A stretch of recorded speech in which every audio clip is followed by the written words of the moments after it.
All right, what is up? We're live, Ronnie. This is exciting stuff, man. So, so we are going live here today. We're going to start doing a new little thing, just called, it's going to be Webinar Wednesday. Just kind of looking at some different things, hopefully we can do our part of doing some education stuff and putting some stuff out there for people just in our Wholesaling Made Simple group. That's what it's all about.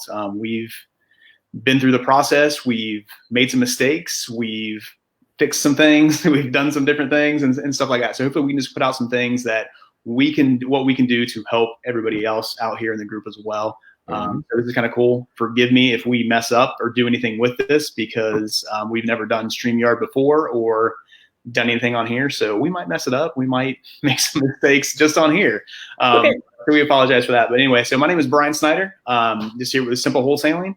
And we're a wholesaling group here in Indianapolis, and we're doing our best. And I'm joined here with Ronnie Reese. He's our acquisition manager. Been doing it for over 2 years now. Just crushing it. And he's bought over probably 250 properties by this point and stuff over the last 2 years. So what we're going to talk about today is basically just kind of preparing yourself for what happens when calls start coming in. So later on, we'll start, some of these Webinar Wednesdays, we'll talk about lead generation, what's working, what's not, all that stuff. But more important, before you start basically taking call or before you start doing lead generation stuff, you got to make sure you're prepared for what happens when that phone starts ringing. That's a big thing. So that's what we're just going to kind of talk about today, of how to prepare yourself for that. So preparing yourself for making sure when you start receiving those calls, being able to practice, be ready for when you see those calls. When those calls actually do happen, and you get somebody on the other phone or on the phone, what you should say, and just setting up that call and things like that. So that's what we're going to be talking about today. Yeah. And I think it's just very important and stuff like that. So Ronnie, let's just kind of get into this here. So I see wholesale. This is just a big thing with wholesalers. Everything is, I know the main thing with a bunch of different groups. Most of the questions that we get is all about like, hey, what lead generation are you doing? That's and then there's a ton of different things, whether it's low cost, no cost, you have some money put into it. Lead generation is a huge thing. Everybody knows part of the real estate wholesaling game is marketing. That's a huge thing. But basically, when you find some things that you're doing great at, you start marketing, all of a sudden that phone starts ringing. It's game on. It's live now. What is going on? So, and let me just throw it over to you real quick of like, man, just how can people at least prepare themselves or just be ready for that when that phone actually starts ringing? And I know you kind of have, that first time that you receive that phone call, you're like, wait, what's happening and stuff. Right. So I'm just going to throw it over to you and kind of let you take it for a little bit from here. Oh yeah, no. So, it's always, very important to practice. I spend a lot of time rehearsing things in the mirror, rehearsing things even with my kids. I don't, not to get too far ahead, but I'll ask my kids a whole lot of what and why questions in the middle of their tantrums and different things like that, just to kind of get information out of them. So I use my kids all the time just to kind of practice. But it's really, really important just to take time to know exactly what your goals are. Because and what the point of that first phone call is, because I know one of the things that happened one time, we were using Deal Machine and I was out taking pictures and stuff like that. And I'm just like, man, I really wonder if this is going to work. And then I got a call one day and I was like, hey, I was like, yeah, I got a letter from who? From you, remember? And I'm sitting there like kind of freaking out like, oh, wait. It worked. I pressed the button and it worked. And now she's on the phone. And so I'm trying to gather all of my senses and stuff because I'm excited because I have proof of concept, but this is a real person with a real situation on the phone. And so what am I supposed to do? And so the first thing that is really, really important, it is important to listen, to see who is on the other line, to catch their name. That's really, really important. Then also to secondly, introduce yourself and make sure that they also know your name. And I've gotten a lot more practice over this because I've been doing a little bit more with our director seller leads and things like that. So I'm always first listening to who they are so that they become a person first. Yes, they have a house. Yes, they have a situation, but they have to be a person first. So, this is Miss Shuck. Okay, great. Hey, Mrs. Shuck, how are you doing? I'm Ronnie. Thanks for giving me a call. Again, complimenting them on the front end, just so again that thank you for taking the time, because their time is precious too. So just identifying, number one, is really really important. But then two, just setting things up. Thanks for responding, but what made you give me a call today? And be quiet and listen, because what you want to do, again, is connect to that person. People who have motivated sellers, they get mailers and stuff all the time. They see different flyers and stuff all the time. They see us on TV, things like that all the time. But, you want to get past that, and they're going to sell to the person they connect with, a person that can listen to them, a person that can, kind of echo and meet their same speech patterns.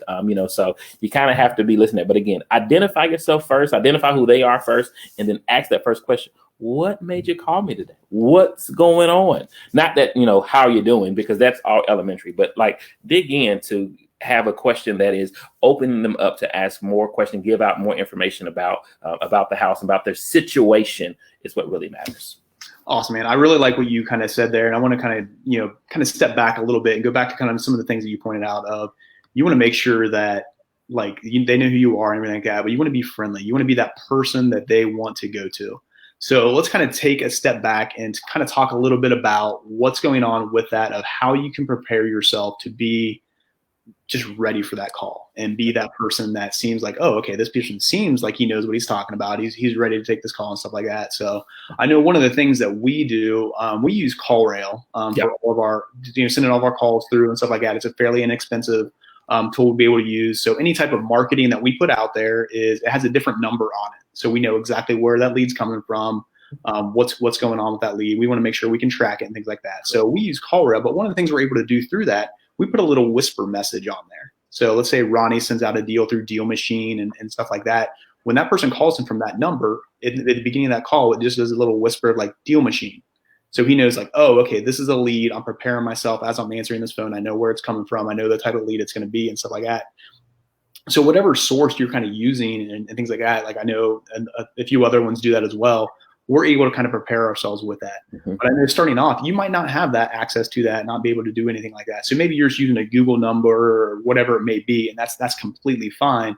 But just understand of like, hey, when I send out these mailers, or when I send out this Deal Machine, or I'm sending out these texts or whatever, there's a chance that, hey, my phone, anytime I answer the phone, I need to be ready to go with it. So, I mean, you have your people programmed in your phone of, when your grandma's calling or your mom or whoever like that, whenever you see that number pop up and it's, a number that is not, it's just a number, there's no name tied to it or anything like that you're ready. Like, okay, I'm prepared. This might be a lead. I'm like game faces on, ready to go and things like that. So I think that's super important, because it is. And Ronnie, you can maybe talk to this, of just like how awkward it is to get that phone call, like maybe the first like 1 to 20 times really, of just like, oh, wait, yeah, that's me. I'm Ronnie. I sent you a mailer and whatever it is like that. So and I know you've kind of been through this and things like that. Let's talk about that a little bit, of like kind of the awkwardness that maybe exists within that first, 5 seconds of that phone call when you're not quite used to what's going on. It was awkward yesterday when I got calls. It's always awkward, because it's this dance of trying to build rapport and listen. I took a call yesterday from a lady, and she was like, "Yeah, I got a letter in your mail. I got a letter from the mail." And I was like, "Okay, she's calling from a mailer. So usually, if she's calling from a mailer, that's a certain type of seller, that's responds to mail. So typically, if they're responding to a mailer, they're probably older, and so then you're trying to figure out, okay, what's going on in there. Like her situation, she has a really nice house. So you're just trying to figure out, okay, well, I don't know if this is right. So I'm asking those questions, just trying to dance a little bit. And she wasn't really sure she wanted to be on the phone with me either. So we're both kind of like, are you nice? Are you mean? Are you weird? Are you going to listen to me? Like what's happening? And I remember almost ending the phone call, because I just was like, she really doesn't want to maybe talk with me. But because it was just awkward and just also nervousness. But I just pushed and just asked another question like, so tell me about the house. Tell me about your situation. Tell me about the kitchen. Tell me about the kids.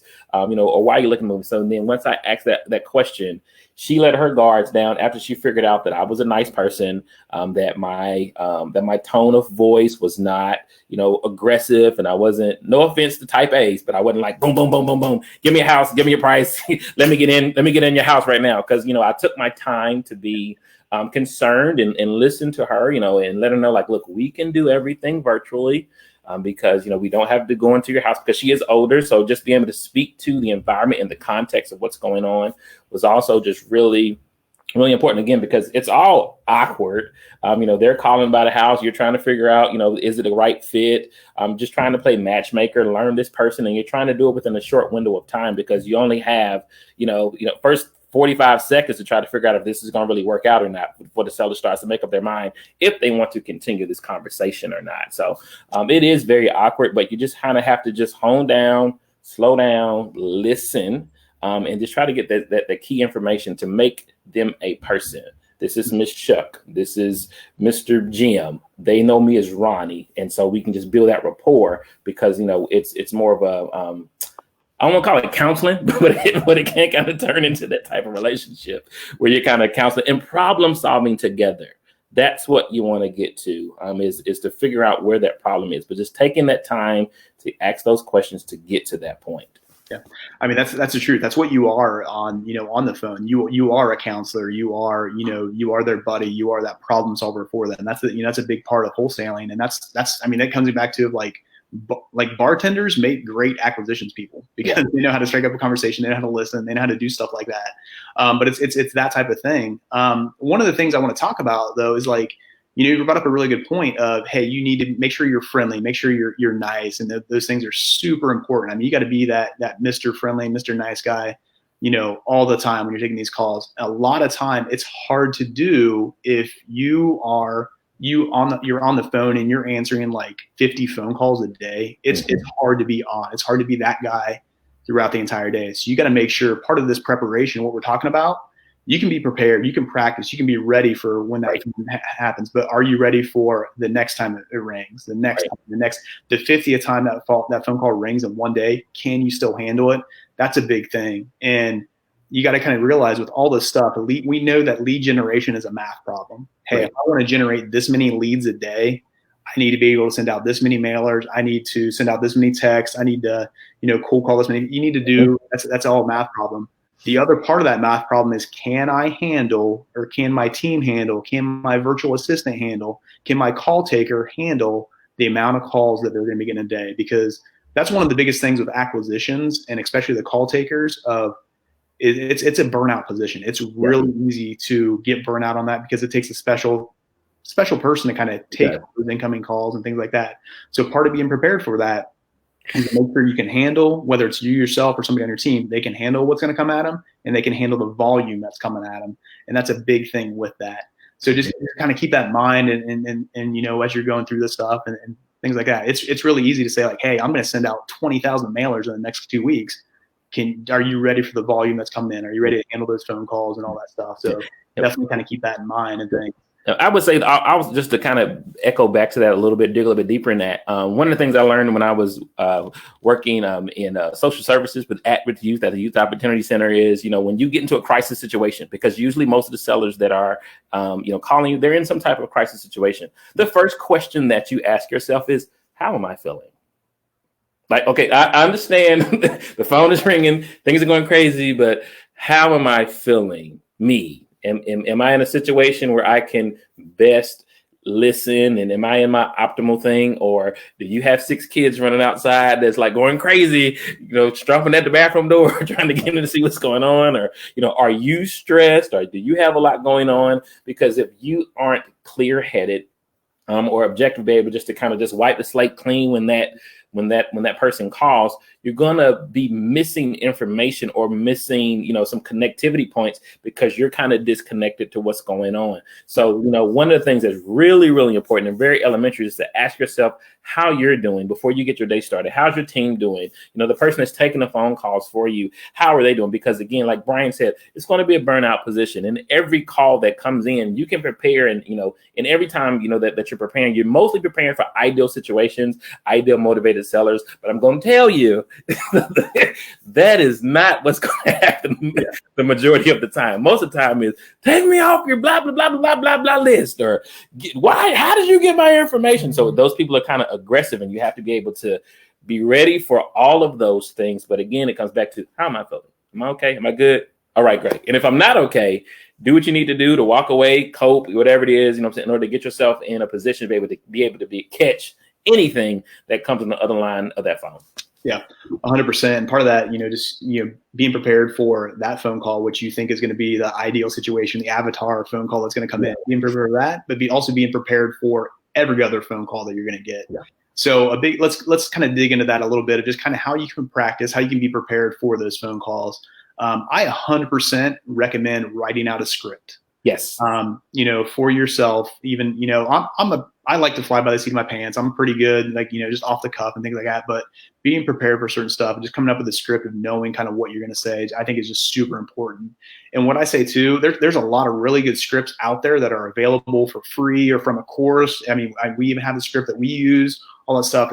That's very good. But what I would 100% recommend is, even if you're getting your script from somebody else, write it from your standpoint. So I know within our team, I have a script that I use. Ronnie has this, I gave him my script. He took it and wrote his version of it. James took it and wrote his version of it. Our virtual assistants, they took it and wrote their version of it, because the way I wrote it up for our team, it's my voice. It's how I speak. It's how I say things. But Ronnie might not use the same language I do, or the tone should remain the same. The types of questions you're going to ask, that all stays the same. But make sure that you're ready for kind of that script of how you're going to talk and what you're going to say and the type of thing that, make sure it's unique to you and it makes sense for you. So I know I've seen kind of some wholesalers. I've received some calls from wholesalers that basically are trying to, maybe buy some of our properties, and you can just tell, number one, that they're maybe reading from a script, which maybe happened at the beginning. That's where this practice comes in. But also you can just tell that this doesn't sound like this person on that end. This doesn't sound like how they probably speak. That you can tell that they're reading it because of the language they're using and things.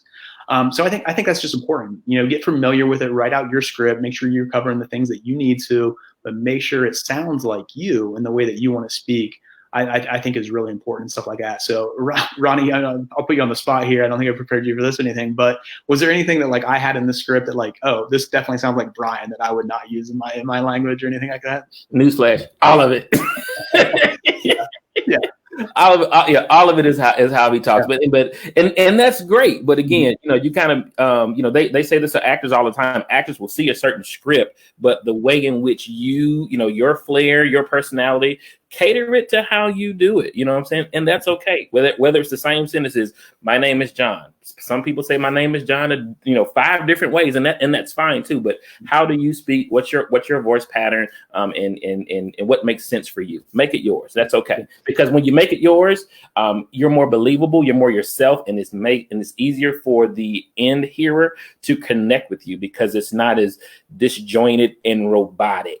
Yep. If that makes sense.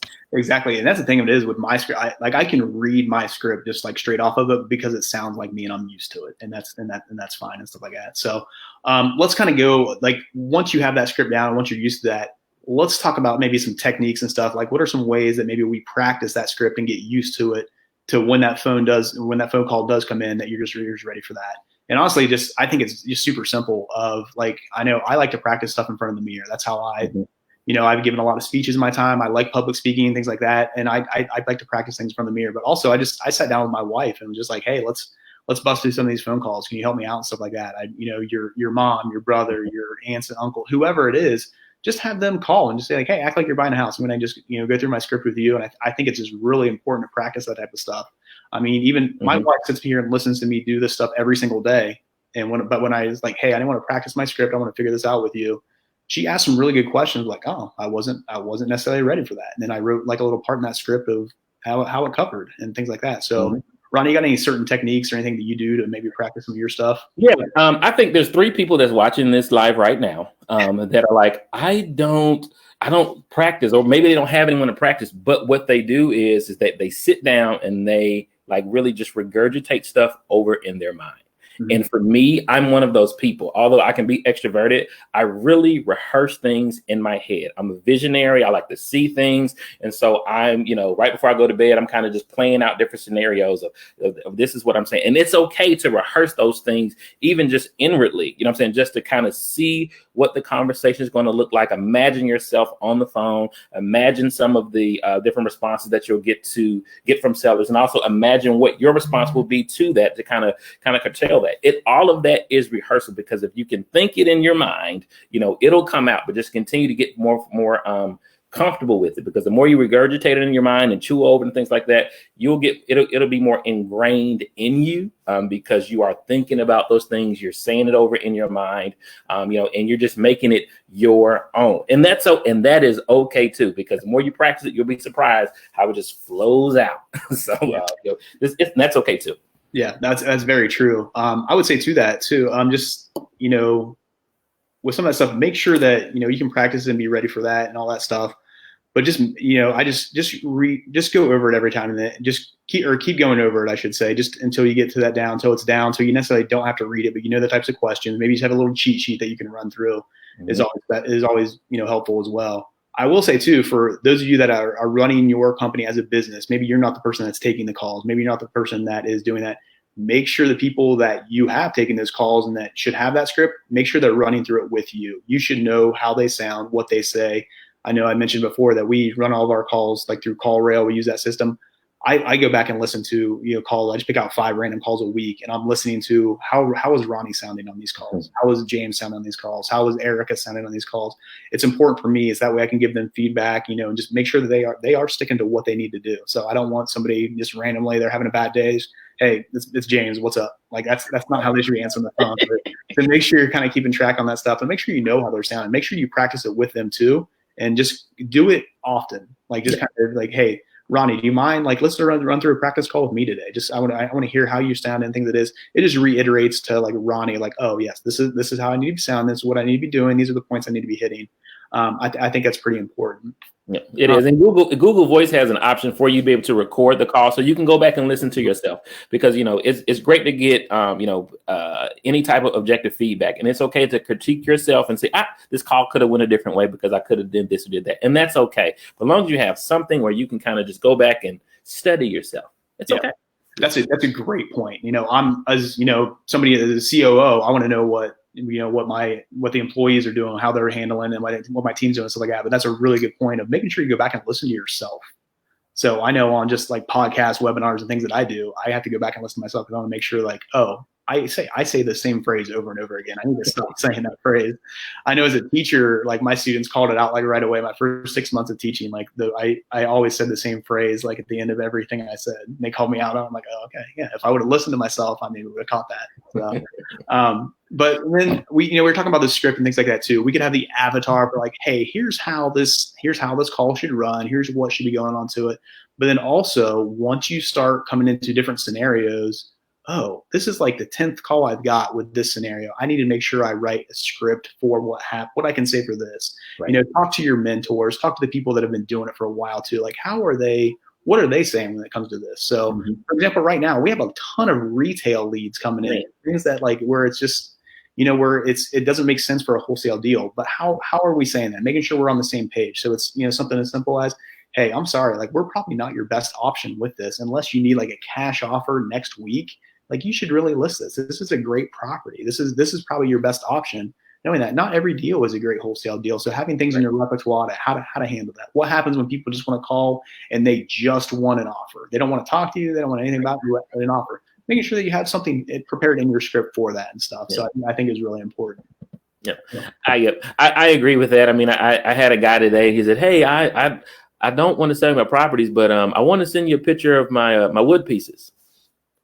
I didn't have a script for that one, but I was like, he found a way to send me pictures of his wood pieces. They were pretty nice, but just having just a way to kind of ease off the phone, is always good as well. That's good. So we know what Brandy's getting for her next birthday. Yeah, she's getting the wood piece. All right. And then this last thing that we kind of want to talk about today is like when you do get on the phone, you have your script prepared, you have those things. What should you be talking about? What should you be going through? I like to do just a nice and kind of that first part of those conversations, kind of what we're talking about here. Ronnie kind of already mentioned some of this stuff, but just kind of reiterate, kind of go over it again. I just like to, number one, introduce yourself, make sure they know who you're talking to and what you do. I like to just start off with, hey, this is Brian with Simple Quarters. How can I help you today?